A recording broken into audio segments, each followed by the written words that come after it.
This food looks gorgeous, but this is all a lie. This food is actually monsters and ghouls from a dungeon. However, I want to consume this. I need this in my system. It looks so good. I want it inside of me. I got a bit carried away. Let me rewind a bit. Food is often seen as the universal language of joy, connecting cultures and hearts alike. However, there exists a world where food is far more than mere sustenance. It's an adventure, a mystery. It's a battle against the monsters. At first glance, the dishes laid out before you might appear divine, but there's a lurking darkness behind this beautiful line of food. In the realm of anime, food often takes center stage, capturing our imaginations with its artistic and beautiful presentations. However, there's some food-themed anime that venture into the bizarre and surreal, with Food Wars being a prime example of culinary chaos. Every time someone takes a bite of food, people get naked. It's a weird anime. Unlike the chaos that exists in Food Wars, there is an anime out there that is able to strike the chords of calm and beautiful and weirdly chaotic. That anime being Delicious in Dungeon. At first glance, Deliciousness in Dungeon might seem like just another fantasy manga focusing on Dungeons and Dragons, but also on food. I initially dismissed the manga a couple years ago because of the title, but man, I was wrong, and I'm glad I was. Our fantasy story starts off with Laios, a knight in shining armor who looks like he walks straight out of a fantasy tale. But despite his classic appearance, Laios and his guild are swiftly defeated by a vicious dragon in a dungeon, leading to the loss of his sister, Fallon. Determined to rescue her, Laios can't do it alone. He teams up with a diverse crew. Marcille, a half-elf with more than just magic in her arsenal, Chilchuck, a half-lane thief who's not much for fighting, and Senshi, a cook whose dishes are as thought-provoking as his philosophical insights. Senshi is by far my favorite character in this show. The world of Dungeon Meshi is a fantasy realm, brimming with meticulous details. This world has its own beautiful, unique ecosystem that is colorful, but also brutal. The story does more than just take you on adventure. It educates you with fascinating new facts about the world the characters inhabit. This approach to world building is reminiscent of how One Piece explores its islands and devil fruits. Full Metal Alchemist delves into the harsh world of alchemy. You also have Made in Abyss, which investigates its vast cave systems. The world building that I see in Dungeon Meshi reminds me of series like Fear and Hunger and Elden Ring. In these games, every item from weapons to trivial pieces serves as a gateway to understanding the vast intricate histories of their worlds. Dungeon Meshi adopts a similar approach, but does so through its culinary elements.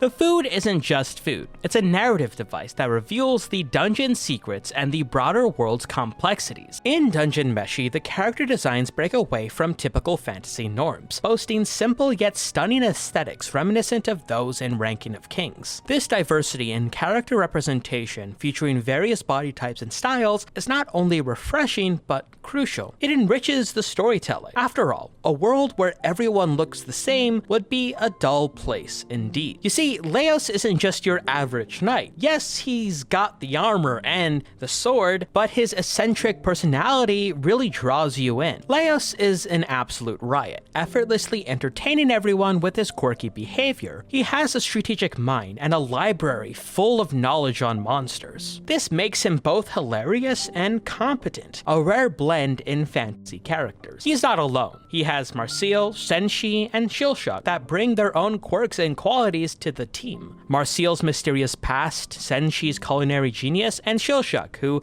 to my surprise, is a 50-year-old man with a wife and kids, not the 12-year-old I initially thought he was. These characters, no matter how bizarre they are all integral to the story's depth. This anime could be categorized as a food anime, but it's so much more than that. It is a story of acceptance and forming bonds with people who are different than you. I know it sounds basic, but that is what this story is at the end of the day. Unlike many fantasy anime, Dungeon Meshi features a diverse cast where no one is overly sexualized. Everyone is dressed appropriately for the setting. Each character, from the knight to the cat-human hybrid, has a distinct appearance and background, adding depth and variety to the story. This thoughtful design is a refreshing change from the usual. This keeps me engaged and curious about the world they inhabit. Each piece of clothing that they wear has a practical use. The knight obviously needs his armor, armor. Chilchuck needs to be swift and fast. Senshi is like the tank of the group. Even though he's just a cook, he's also a fighter, so he needs that armor. Did I just watch my favorite character explode? And then there's Marcille, who has the nice flowy outfit. It probably helps for magic reasons or something. I'm not a mage guy. Although he is a knight in armor, Laios is a character brimming with contrasts. Although he's highly knowledgeable about monsters and skilled in combat, he struggles significantly outside of the dungeon environment. Social interactions are a minefield for him. He often misreads cues, and his attempts at compliments can unintentionally spark arguments. For example, he once tried to lighten the mood by saying that they were lucky to have the chance to try holy water sorbet after Fallon was eaten by a dragon. Another example of when Laios doesn't really understand social cues is in episode 23. In this episode, Senshi reveals his past and how traumatizing it was for him. In an attempt to ease the mood, Laios offers him food that is actually traumatizing for Senshi. Everyone in the group is shocked that Laios would do such thing. The thing is, he doesn't mean it in a malicious way. He was trying to help his friend. Despite these blunders, Fallon, his sister, was the one person who truly seemed to understand and share his perspective. She often saw the unintended positive spin in his comments, but that's family at the end of the day. These small details make Laios a very relatable character and not so far removed from us. Throughout his life, Laios had found it difficult to connect with people. Uninterested in the typical adventurous pursuit of fame and fortune, Laios is content with a simple life. He rather focus on his peculiar interests. His admiration for monsters and his blunt, sometimes unsettling remarks can make others uneasy, often misinterpreting his awkwardness for potential malice. However, Laios remains friendly and open, readily forming alliances with various groups, including orcs. He is demonstrating his indifference towards conventional societal divisions. I love Laios, but this isn't really a solo journey. He isn't the main focus. It's a guild party at the end of the day, where each member's unique qualities blend beautifully to form a cohesive team. Marcille the Mage Elf brings intelligence, principles, and fierce loyalty, making her a crucial part of the group. Despite her high-strung nature and difficulty handling unfamiliar situations like eating monsters, her magical abilities and dedication to her friends really shine through. Her struggle with using illegal dark magic reveals an inner conflict between guilt and belief in its potential. Her naiveness about friendships is an attempt to keep the party together. This makes it a very relatable behavior. Marcille is one of many characters you really begin to love. The English voice acting is amazing. Emily Rudd is such an amazing actress, and seeing her in two of my favorite shows makes me enjoy it even more. People assume she's dumb and incompetent. She is a silly character who gets scared very easily. I mean, who wouldn't? I would be terrified if a dragon was charging at me or weird tentacle monsters grabbed my legs. I would be just as terrified. Marcille is just a fun character to look at. Her reaction to the foods and events that take place make me love her even more. I can't bring myself to be annoyed or bothered. Why hate a character that's trying to do their best?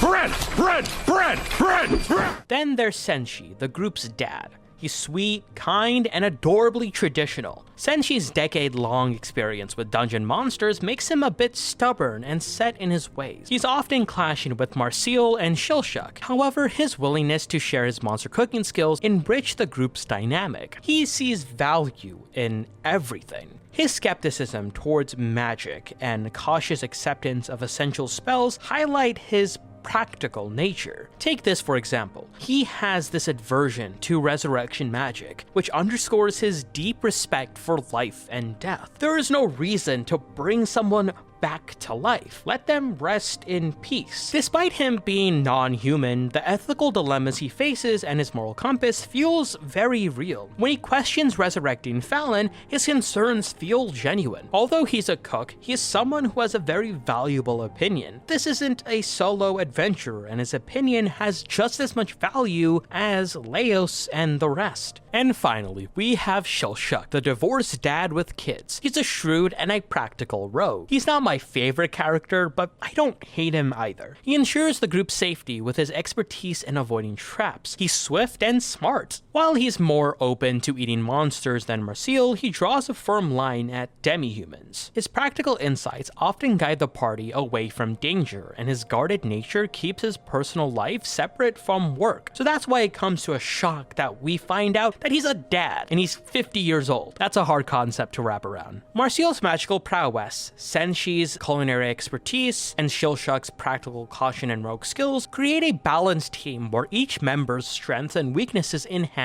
the others. Their shared adventures and mutual respect forge a bond that makes them more than just a party. They're a family. These are not the only characters in this colorful fantasy world. There are so many interesting people with C. You have Fallon and her body horror counterpart. You have Kabru, Shuro, Namari, and so many more. If I talk about every single character, this video would be 1 hour long. I'm being serious. Each character exists for different reasons, but they fit together into this one beautiful picture. You know how I talked about Fallon earlier? One of the most interesting parts of this show was when they resurrected her. She becomes this weird chimera that is beautiful and horrifying at the same time.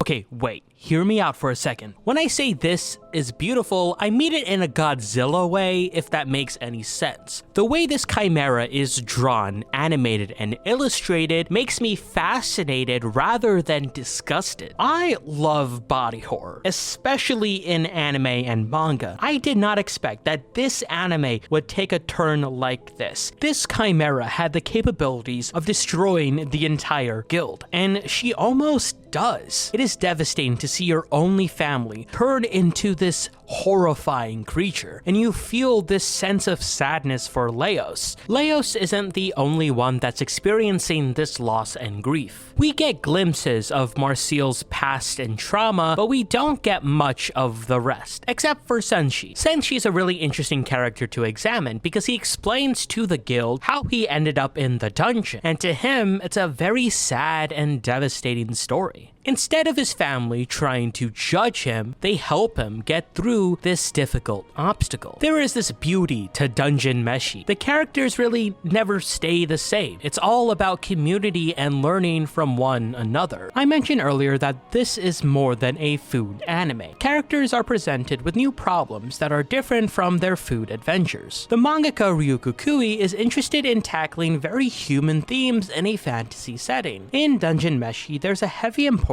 on love, acceptance, compassion, fear, and desires. They still have an individual identity, but are able to learn from others. Dungeon Meshi focuses on community rather than one person in search for his sister. The story would have been so boring if it only focused on Laios. I'm glad we learn about Marcille's mysterious past and her relations to magic. One of my favorite characters, Senshi, has this sweetness and humility that makes this overall story more beautiful. Even though Chilchuck isn't my favorite 50-year-old man, he also has a story to tell. Delicious in Dungeon, or Dungeon Meshi, is a story you rarely see. It is one of the best fantasy stories out there. This is a story that is wholesome and adorable when it needs to be. However, it's also a story that tackles loss, love, and friendship. It's truly one of a kind. I've never seen a single anime or manga do what this was able to do. And for that, I think it's a masterclass anime. Dare I say, it is a masterpiece.